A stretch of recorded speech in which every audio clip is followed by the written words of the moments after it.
Danes v Pomurskem dnevniku največ glasov za SDS. Pomurje z manj poslanci. Združili ples in učenje. Slovenski vinarji evropski prvaki. Vreme jutri delno jasno s spremenljivo oblačnostjo.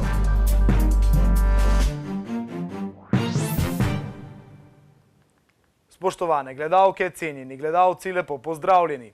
Na včerajšnjih predčasnih parlamentarnih volitvah je svoj glas oddala le dobra polovica volilnih upravičencev.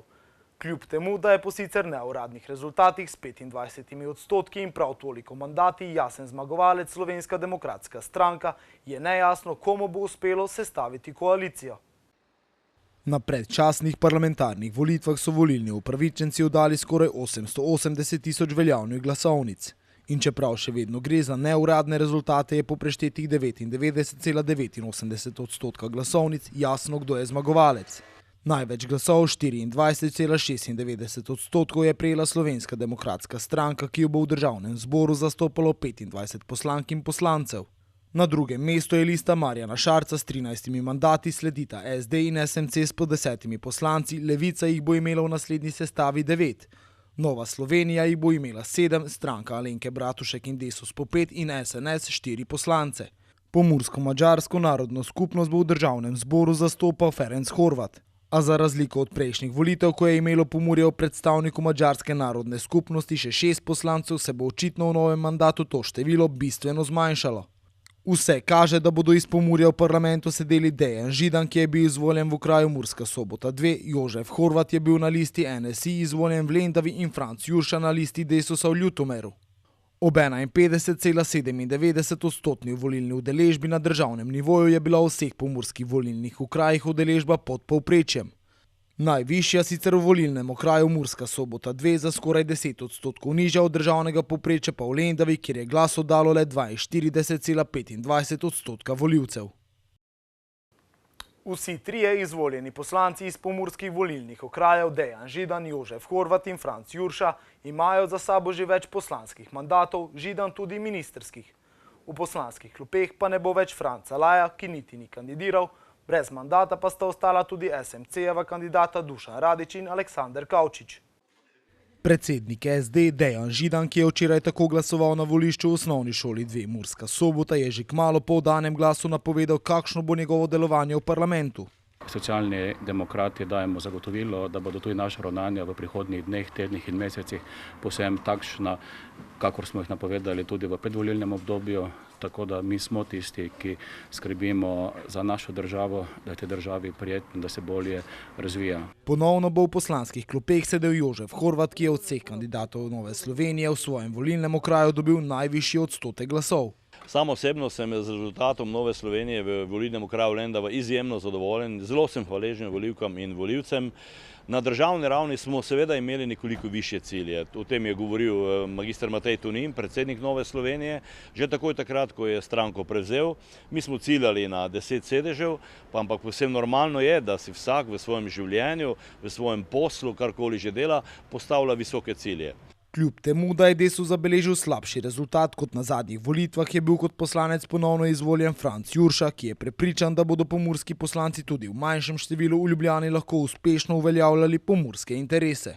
Jaz mislim, da bomo se tudi tokrat poslanci, kljub temu, da nas je skoraj polovico manj iz Pomurja, organizirali v klub pomurskih poslancev in da bomo vse tiste interese, ki bodo pomembni za našo pokrajino, dejansko do njih zavzeli stališča enotna in se pa enotili ne glede na to, kateri stranki pripadamo.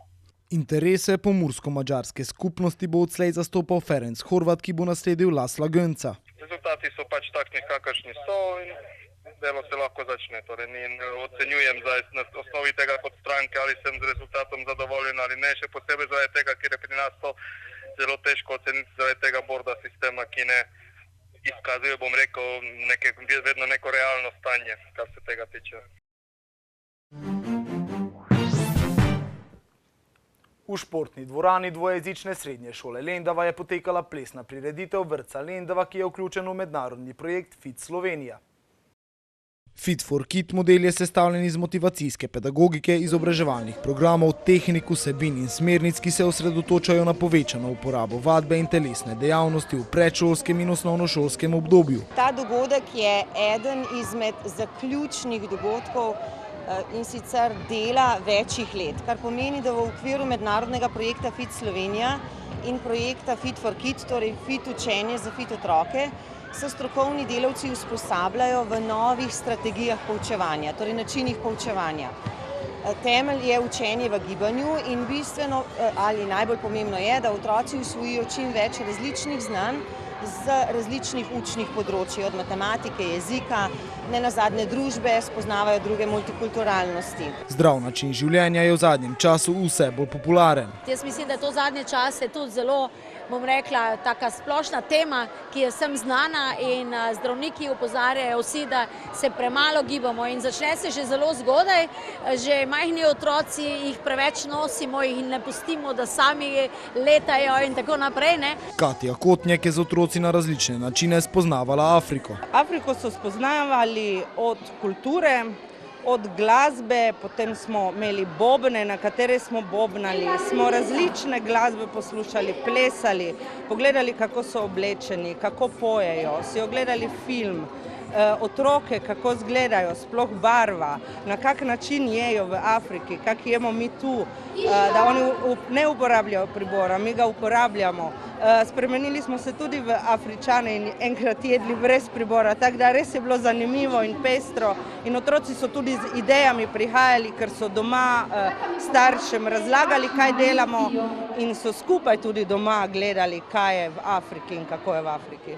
Po mnenju župana otroci dobro vplivajo na starše. Lendava je v mreži zdravih mest. To pomeni, da si zelo prizadevamo, da bi se čim več ljudi ukvarjalo aktivno z športom, se razgibavalo in začeti pri otrocih je najpomembneje. In zanimivo je to, da tudi otroci znajo zelo dobro vplivati na starše, tako da te prireditve so izredno dobrodošle tudi v tem promocijskem smislu, pa tudi mislim za eno dobro vzdušje v mestu. Po koncu prireditve so otroci pričakovano poželi velik aplavz, v družbi staršev pa je sledilo še prijetno druženje. Slovenski vinarji so že četrtič postali evropski prvaki v nogometu. Naslov so ubranili na prvenstvu v Sloveniji, na finalni tekmi so v Murski Soboti s 3:2 ugnali Nemčijo.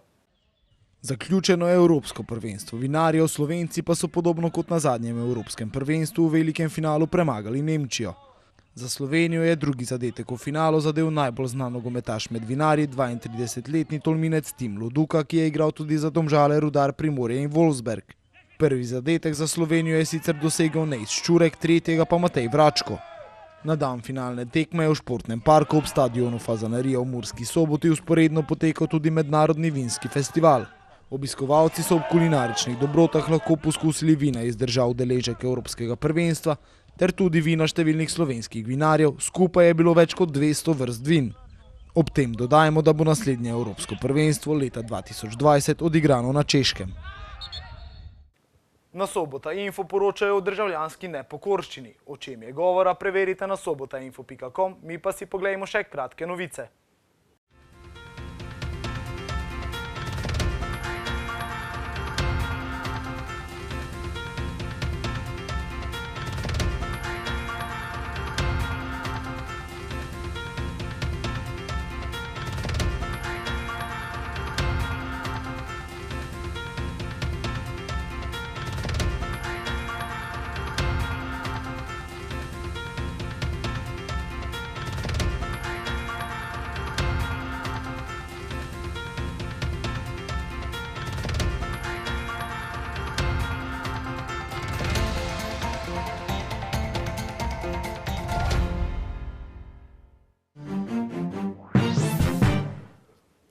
Jutri bo delno jasno spremenljivo oblačnostjo, ki jo bo več v popoldanskem času, ko bodo nastajale krajevne nevihte. Več v vremenu pa v vremenski napovedi. Danes smo imeli sončen dan s temperaturami okrog 29 stopinj Celzija. Opoldne ste v Krajinskem parku Goričko namerili 24, v Murski Soboti in Radencih 26, v Lendavi pa 27 stopinj Celzija. Jutri bo delno jasno spremenljivo oblačnostjo, ki jo bo več v popoldanskem času, ko bodo nastajale krajevne nevihte. Najnižje jutranje temperature v severovzhodni Sloveniji bodo okoli 16, dnevne pa od 26 do 27 stopinj Celzija. V sredo bo sončno s popoldanskimi nevihtami, ki se bodo lahko ponekod pojavljale še v noči na četrtek. V četrtek bo na zahodu spremenljivo do pretežno oblačno in zjutraj ali dopoldne bodo občasno krajevne padavine, deloma plohe. Drugod bo sprva delno jasno, čez dan pa spremenljivo oblačno in nastale bodo posamezne plohe ali nevihte. Temperature v naših krajih se bodo zjutraj gibale od 15 do 16, dnevne pa okoli 28 stopinj Celzija. Toliko smo vam pripravili v današnjem Pomurskem dnevniku. Za več informacij obiščite našo spletno stran. Bodite v naši družbi in nasvidenje do prihodnjič.